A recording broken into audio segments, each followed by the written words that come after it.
And now it's my very great pleasure to introduce our commencement speaker, a man whose actions embody our mission to use information with technology to build a better world. Wael Ghonim was head of marketing at Google Middle East and North Africa when a young Egyptian computer programmer, Khalid Said, was tortured to death by police in Alexandria. Ghonim created the Facebook page, We Are All Khalid Said, in his support. This page drew hundreds of thousands of supporters around the world and played a role in setting off the Egyptian revolution of 2011. It also led to Wael being detained by the Egyptian police for 11 days. Wael's use of social media and the internet to work for social justice, democracy, and human rights in Egypt earned him a Nobel Peace Prize nomination and the JFK Profile and Courage Award in 2011. That same year, he was named one of Time's 100 most influential people. In 2012, the World Economic Forum selected him as one of the young global leaders. Since then, Wael has gone on to fund Parleo. This online community provides a civil environment for people to share ideas about important issues. It also connects users with prominent intellectuals and public figures. He is the author of Revolution 2.0, The Power of People is Greater Than the People in Power. Please join me in welcoming this year's speaker, Wael Ghonim.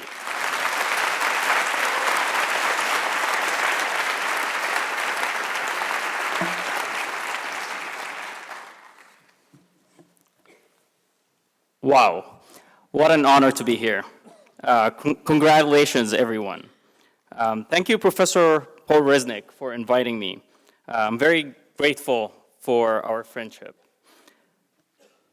I also wanted to offer my congratulations to Professor Finholt for officially becoming the dean of the school. Tom, I hope that I won't be your first public embarrassment. This is a very special moment for all of you after many years of hard work. And by hard work, I'm referring to having to go to the school for at least 5 months of each year, walking like a penguin. This is also a very special moment for me. Back in 2001, I visited the US, and I was hoping to continue my undergrad right here in the University of Michigan. However, a brief informal conversation with a charming admissions officer convinced me that there's no way that this could happen. Now, 15 years later, I stand here with a very special message for that admissions officer. Screw you.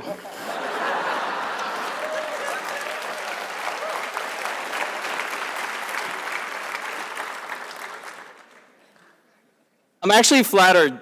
Seriously, I'm flattered to be in front of a very intellectual crowd to deliver the commencement speech, especially given that my 8-year-old son makes fun of my limited English skills. In case you're wondering why the School of Information invited someone with a 3rd grade English proficiency to deliver your commencement speech, I'd like to share that I've also wondered about the same. But a friend convinced me that my English skills does not only qualify me to deliver a commencement speech, but could also qualify me to becoming a leading nominee in the presidential race.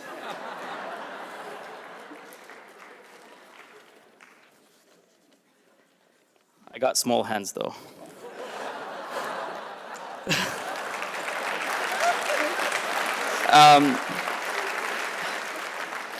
Dear friends, all of us learn at some point or another that life is full of things that we can control and others that we don't. But coping and even flourishing in less than ideal circumstances is possible. It requires that one challenges the status quo and lives out of the comfort zone. It is very easy for each of us to get stuck in their society norms or self-imposed limitations. But as a wise man once said, life begins at the end of your comfort zone. I hope to continue living by this principle for the rest of my life, and I wish that you will too. I was born in Cairo in 1980. Right after that, my family moved to Abha, a small city in the south of Saudi Arabia. Abha was ranked the 2nd best place in the world to live in at the time. And if you're wondering what place came first, let me tell you, It was the rest of the world.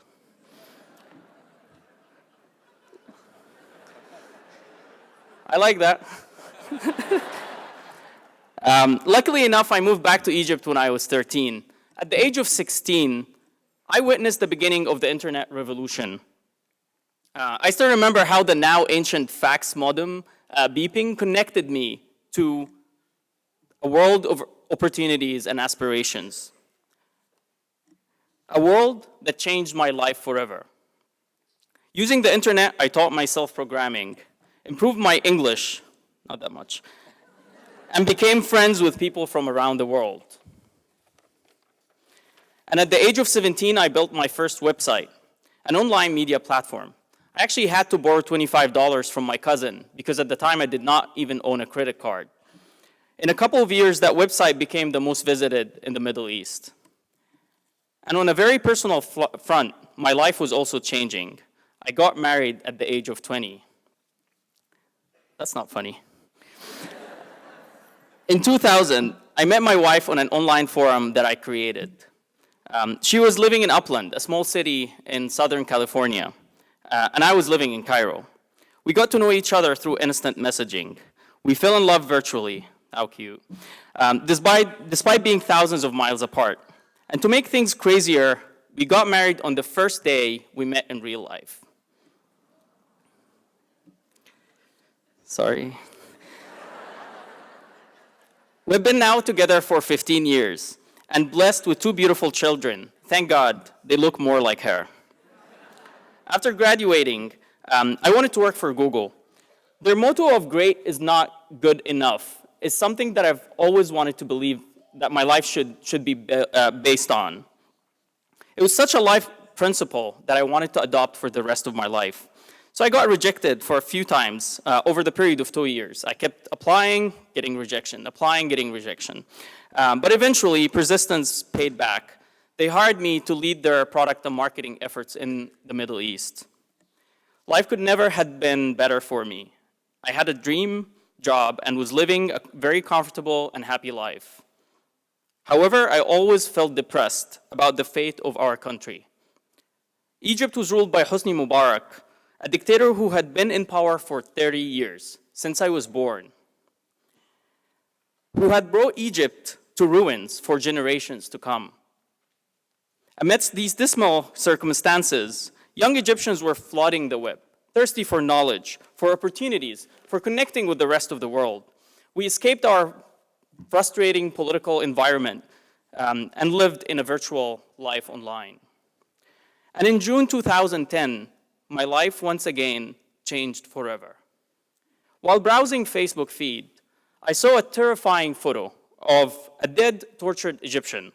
His name was Khalid Said, 29-year-old Alexandrian, who was brutally killed by the police. I saw myself in his image. I told myself that I could have been Khalid. I could not sleep that night. I knew I had to do something. So I anonymously started a Facebook page and called it We Are All Khalid Said. In just 3 days, the page grew to over 100,000 people. I recruited a co-admin, Abdurrahman Mansour, and we spent hours and hours working together online without meeting each other in real life. We only met after the Egyptian Revolution. Through the page, we were crowdsourcing ideas, organizing protests, and sharing news the regime did not want Egyptians to know. Soon enough, We're All Khalid Said became very popular across the Middle East. It had more members than newspapers, media channels, and top celebrities. And on January 14th, 2011, Ben Ali, the Tunisian dictator, fled out of Tunisia after mounting protests against his regime. I saw a spark of hope. Egyptians on social media wondered, if Tunisia could do it, why can't we? I posted an event on Facebook, called it a revolution against injustice, corruption, and dictatorship. And I posed a question to the 300,000 people who liked that page at the time. Today is the 14th. January 25th is the police day. It's a national holiday. If 100,000 of us take to the street, no one can stop us. I wonder if we can. In only a few days, over 1 million people received the invitation on Facebook, and more than 100,000 confirmed attendance. It was so unbelievable. I could not sleep the night before the 25th of January. Filled with fear and hope, I wrote my will.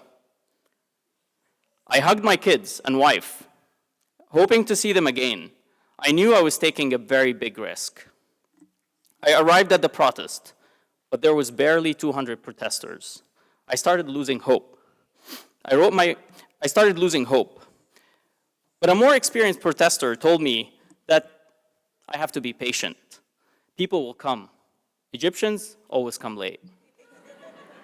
He was right. Egyptians flooded the streets of Cairo on that day and in other places as well, breaking the barrier of fear and announcing a new era. Then came the personal consequences. The secret police uncovered my identity. A few hours before the government shut down the internet and mobile networks, I was walking through a dark street in Cairo. When around midnight, I got hit on my head. I fell down to find 4 strong armed men surrounding me. One of them put their hand in my mouth, and the others stopped me from moving or escaping. I knew I was being kidnapped. I found myself in a cell. For 24/7, I was handcuffed and blindfolded, cut off from the world, seeing nothing but darkness. I was terrified, but so was my family, who were searching for me in police stations, hospitals, and even at morgues. After my disappearance, a few friends who knew I was the admin of that page told the media that I was likely arrested by the secret police. My colleagues at Google launched a search campaign to find me, and my fellow protesters called for my release. After 11 days of complete darkness, I was set free. And only 3 days later, Mubarak was forced to step down. It was the most empowering moment of my life. It was a time of great hope. Egyptians lived a utopia for 18 days during the Revolution Day. We believed we could unite despite our differences, that Egypt after Mubarak will be Egypt for all. However, the post-revolution events felt like a punch in the gut. The euphoria faded, we failed to build consensus, and political struggle led to intense polarization. Social media only amplified that state by facilitating the spread of rumors, hate speech, echo chambers. The environment was really toxic. My life turned upside down. I became an accidental celebrity, found myself receiving recognition and awards, meeting world leaders and appearing in the headlines of newspapers and magazines. It was surreal.